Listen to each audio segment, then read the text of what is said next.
What's up, guys? Shop is a mess, but people were asking me for more tool videos, and so I thought I would do a video real quick, no particular subject in particular, but I'll show you guys some things that I had picked up and some things I got rid of and kind of give you guys an update on where I'm at with stuff. So, still rocking all the Capri stuff. You guys know how I'm about that. No issues whatsoever with anything that I've used thus far. I've been really working these. If you guys get your set of these here, there's your part number. This is not Capri, this is Cornwell, but these locking extensions have been great. You can see I really put this 3/8 drive obviously to the test, most likely to be used anyway. The 1/2-inch drives, I've not really used a lot of them. I have used this short one here. It's worked out really good. They got some really good metal. I don't know, more likely it's probably chrome moly.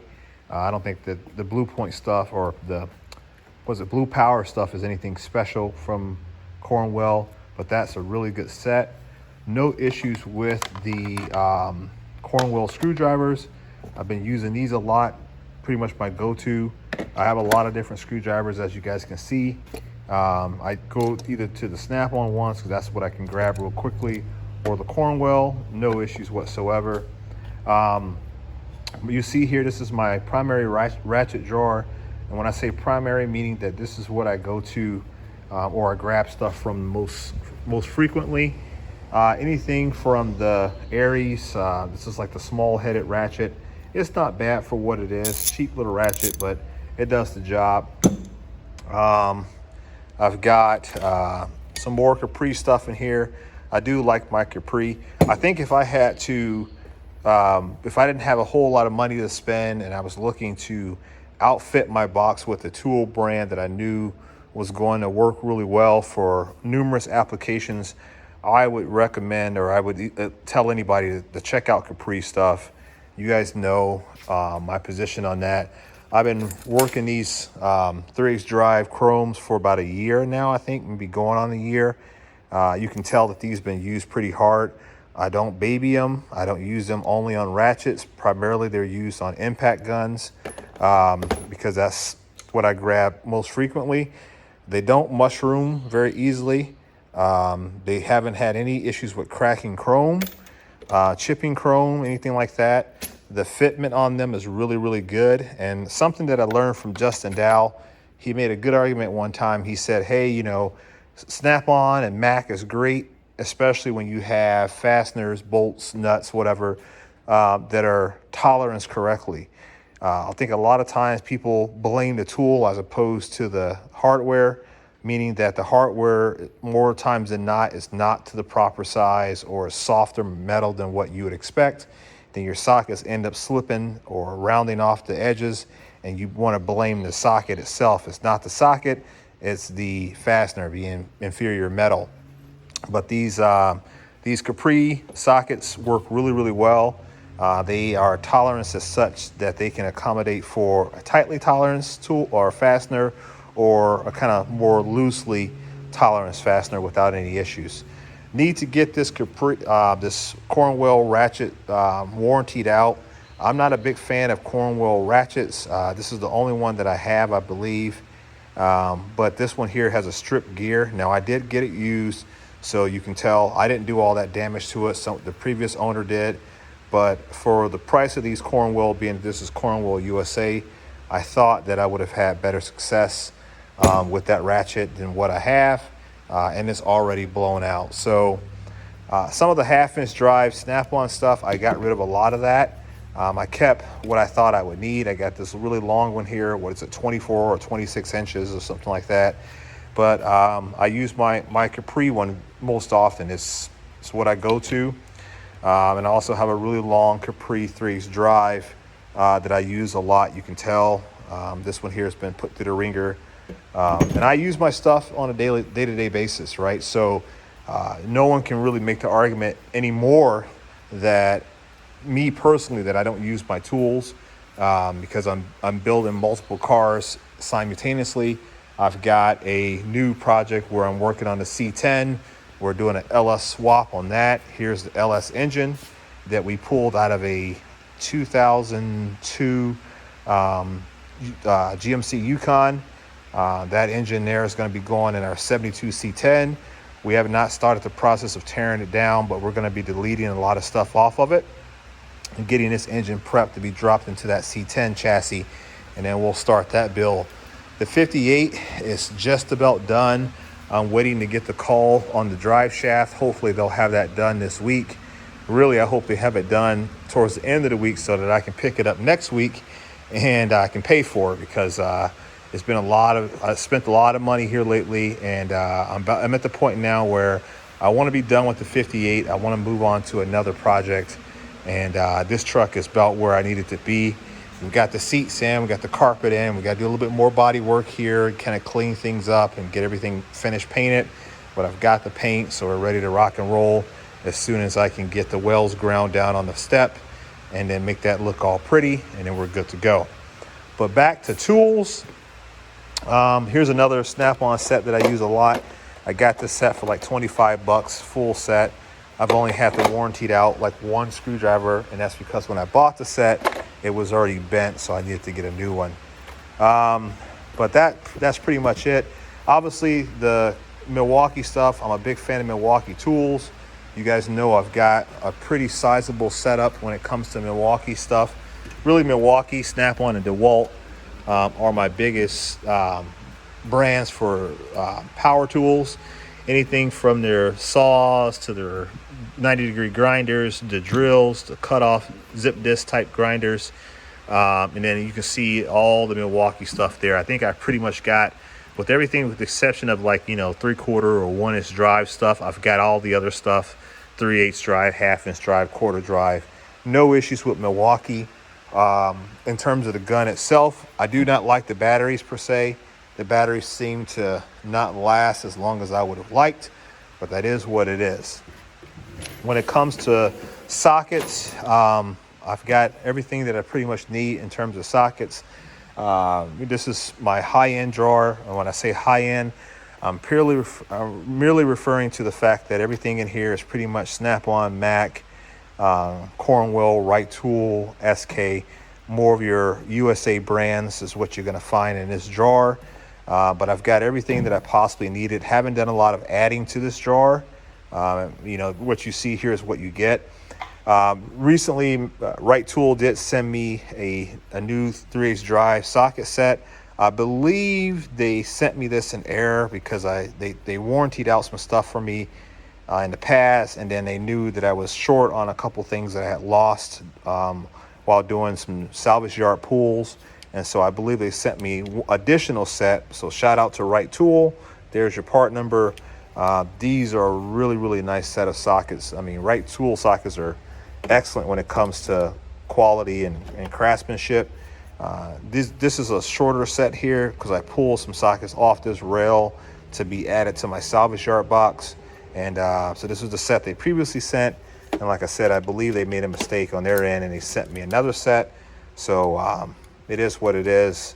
So we've got that. But everything else in here is, like I said, Snap-on or Mac or something to that effect. But we really haven't added a whole lot of new stuff. We still got the bits that I tried out from CTA Tool. These bits are really, really nice because if you're doing really tight areas where you have no room, you can put these in like a 12mm ratcheting wrench, and they help you get into really tight areas. So I've got this in a Torx and also a Hex, but no issues with those as well. So that's pretty much it on the socket side of things. I did grab some wrenches. I think I covered those in a previous video. Excuse the mess. Like I said, it's an active shop. Things are going on, and so we have not had time to do any basic cleanup and maintenance like that. But I did add some more wrenches to the setup. This is my primary drawer here in terms of grabbing something real quick and moving. I don't like running around the shop. I mean, I have both boxes. I got 140 inches total of toolbox to use from. And then I've got a service cart as well that I push around the shop depending on what I'm working on. Yeah, I got access to a lot of stuff, but I don't use everything, obviously. But Here's another jar recently picked up from a garage sale. Some of these old Dunlop, I guess these 45-degree offset wrenches. These are great for doing suspension work, in my opinion, especially like if you're trying to do brakes or something like that, where you got to kind of maneuver around things. I liked these in the past, and then I kind of got away from them. I saw this set; they were USA made, so I thought, you know what, go ahead and grab them. There weren't a whole lot of them there, but I grabbed what I could. My buddy Raging Cajun sent me a set of Snap-on. I got to send him something in return. He sent me these smaller offset wrenches here. These are all Snap-on SAE. So shout out to Raging Cajun for doing that. I really appreciate it, man. I did get them. I've just been traveling a lot, so I've not been able to really get back to you and let you know. And then over here you see a lot of moon wrenches. That is something that I did add new. Raging sent me some more moon wrenches to add to my setup. I'm starting to try to use these more often. Got a few more of those that I've added, then a couple random combination wrenches that we've added to the setup as well. This box does have some issues, primarily because I'm not able to get my wrench trays in here. In this box here, in this drawer here rather, I'm not really added anything new now. So what you have here is my auxiliary socket drawer. What I mean by that is it's more like specialty sockets type stuff, you know, like a full set of Cobalt USA 12-point sockets and Capri, hex, and Torx, and, you know, mid-length and deep type Torx sockets. This is a stud remover set from, I think it's ATD or something like that, that we picked up. I think this is these are Mac. So I picked that set up. I actually forgot I had it. They're in an ATD box, but they're actually Mac. More Capri stuff here, more Mac tool stuff there. Couple Vim sets. I do like Vim. If you need to have low profile stubby sockets or half cut bits or whatever, this is a really nice set to get. I had been looking at these for probably a couple of years, and then I finally got this set off of an auction site, and was able to add it. But that's a really nice set to have. I don't get in it enough, but here lately with the work that I've been doing, I just simply have not needed them, to be honest with you. My deep sockets, I've been using the CTA tools, deep sockets a lot here. When I was putting in like the brake booster and the proportioning valve, also I used this set on the harmonic balancer pulley. When I was putting that on my LT1 engine, these came in handy for getting some of the recessed bolts. I think any DIYer or mechanic in general should have a set of these extra deep 3/8 drive sockets. And I'll show you another set that I have as well. I've come to learn that you know, you can have really high-end stuff and you can have some cheap stuff as well. It's kind of a mixed bag, if you will. I've heard that term used before, and I think that is true. You need to have a little bit of everything, because some stuff you need to have that's more expensive, and some stuff it doesn't matter. So to have a good variety of high-end and middle of the road type quality is actually a good thing, in my opinion. But nothing new here. Pretty much the same old. From that perspective, I think we talked about this drawer here. I've been using a hell lot of these gear wrenches, guys. Flex head ratcheting gear wrenches. You know, you're not putting a lot of torque on these things, but the accessibility that they offer, I use these daily. You can see I had them all separated by metric and SAE, but I'm in here too often to really care at this moment in time. So they're just in the drawer. I just grab what I need, toss it in there, call it a day. Let's see here. This is one of the things I like a lot. I really do. I know a lot of people don't like them, but I do love a good adjustable wrench. This is a right tool set here that I use quite often when I'm trying to pull batteries or just grab something real quick, or maybe tighten up or hold the nut while I'm tightening with a wrench or a socket, ratchet socket. These things are great. So don't be afraid to get yourself a set of good adjustable wrenches.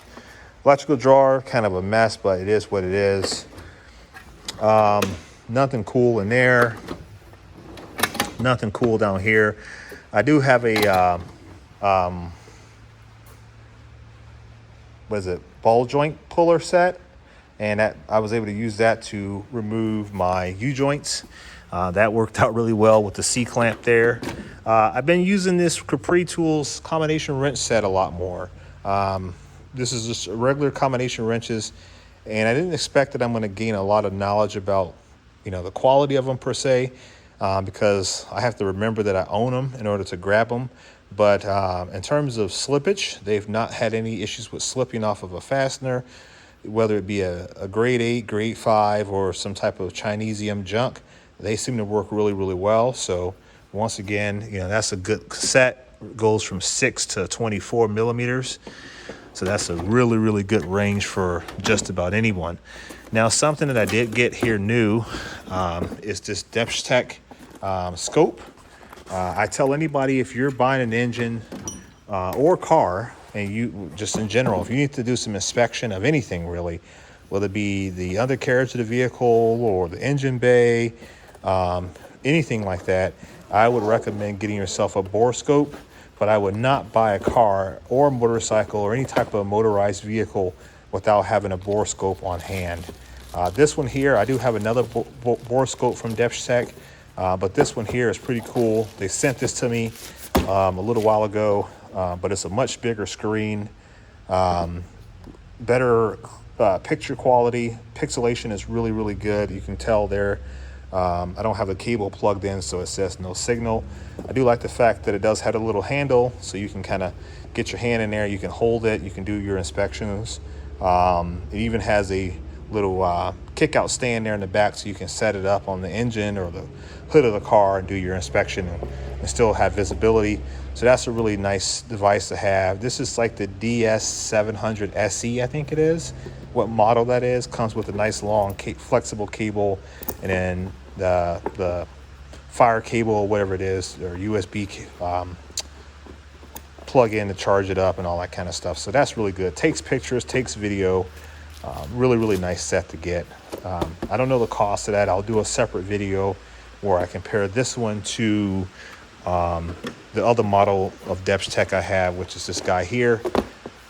This is the first one that I got.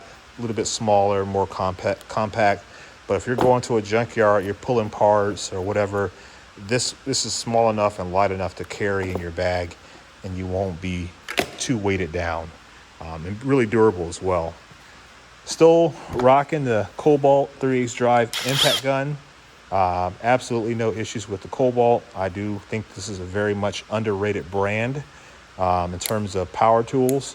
I put it up against a lot of bigger brands like Cobalt in some cases, not Cobalt, but like Milwaukee in some cases. This thing here has been out in the rain, been out in the sun, the heat, the dirt, the oil, and I've not had any issues with it. And probably when this one does die, I'll probably end up getting another one just because I'm so impressed with that brand. Let's see here. Trying to think what else I can show you guys on this video.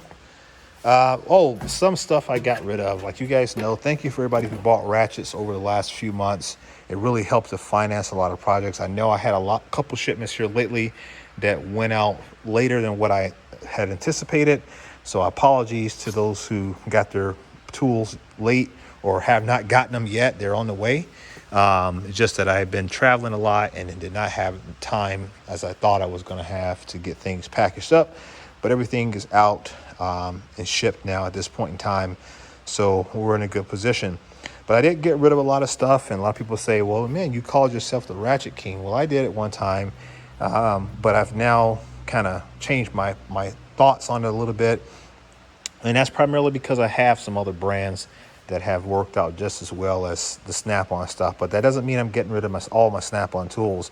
I'm still keeping a nice range or assortment of ratchets that I like for whatever the function may be. No, you can't get away from the F80. That's kind of like the staple ratchet. Any of the flex heads are going to be that the same way. Your half-inch drives, your locking, your non-locking, you're going to need that kind of stuff. And then any type of swivel head with like a 3/8 drive roto head style design. These are really, really cool. And they help you out a lot. So some of the stuff I knew I was not going to get rid of. But like the 1/4 inch drive stuff, a lot of people like the 1/4 inch drive stuff that I had. I kept some of the little bit more unique things for myself, and then I sold other things that I knew. That one's not even affixed to there. Oh, that's right, it's missing a spring in the back. But the other stuff I decided to keep, and then kind of go from there. So I still have some obscure stuff that you don't see every day, that I'm not going to get rid of. The stuff that I liked, so I kept it. So but yeah, I've kind of dwindled down a little bit. Like I said, I learned a lot about what I need and what I don't need. Screwdrivers, really haven't added anything. I did sell my long my 24-inch long ratcheting screwdriver to my buddy John Stefanko. John, that is in the mail. You were one of the people that got your shipment late, so my apologies for that. But you can see there's a big ass void in the back of my jar. So John is now the new owner of that particular ratchet. I decided to keep the other one for myself, which is this one here. I think it's a 12-inch ratcheting stubby one. I kept that one. I'm going to keep that. But John really wanted the longer one, and I've never used it. And since he's a good friend, I figured, yeah, let him have it, and he paid me a fair price for it. So it went to a new home. So John, be on the lookout. It's coming UPS.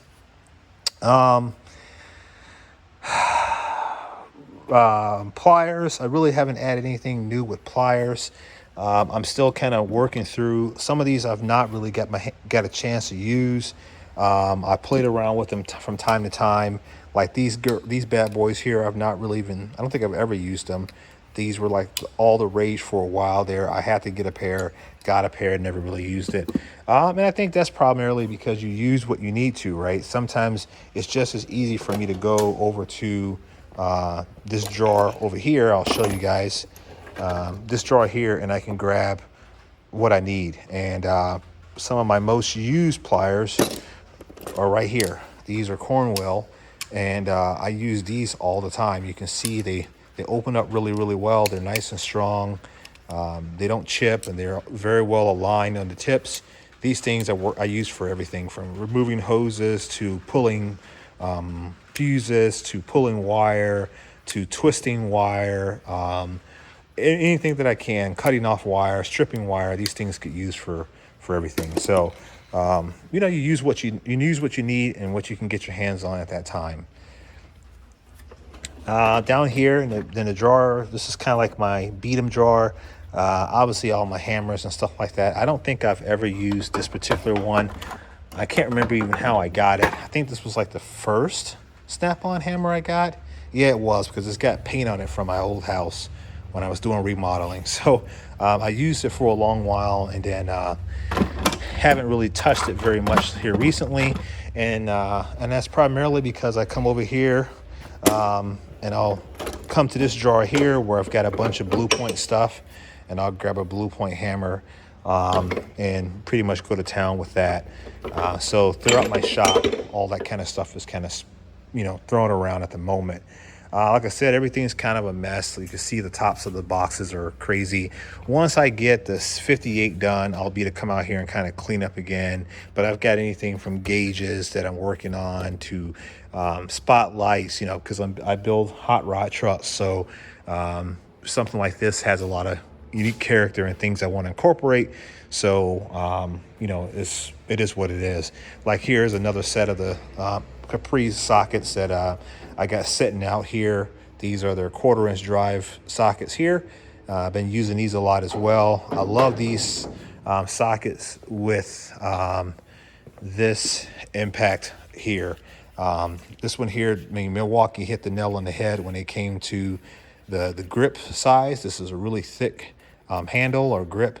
And if you have big hands like I do, this thing works great, and it's got a lot of power.